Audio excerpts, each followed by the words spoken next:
For today's video, dito natin testingin sa SM Santa Rosa sa Kuya Jace ang aking pagiging sosyal.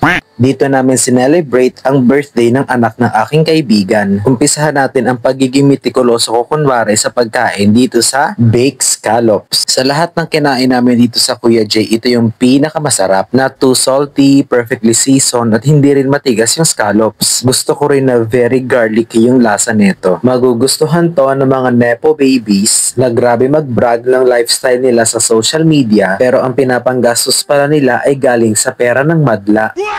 Dito naman tayo sa sinigang. Sorry, hindi ko matandaan kung anong klaseng sinigang yun, basta sinigang. Hindi siya sobrang maasim, tapos yung mga gulay saktong-sakto lang yung pagkakaluto. Tipong mararamdaman mo yung lutong sa bawat kagat na kasing lutong nung makabagbag damdaming speech ng isang senador na akala mo concern sa mga Pilipino, yun pala sangkot din sa korupsyon.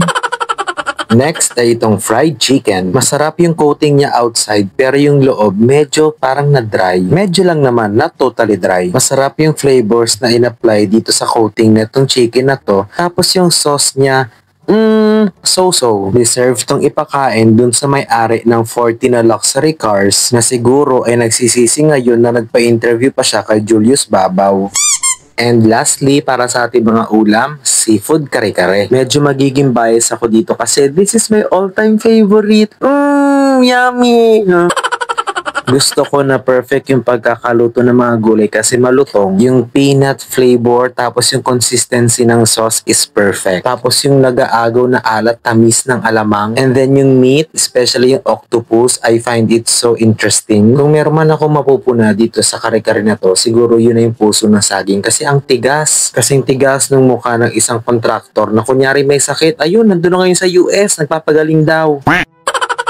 Salamat sa kaibigan namin si Sarah sa paglilibre sa atin. Di ba napusugin naman tayo na hindi ko magastos?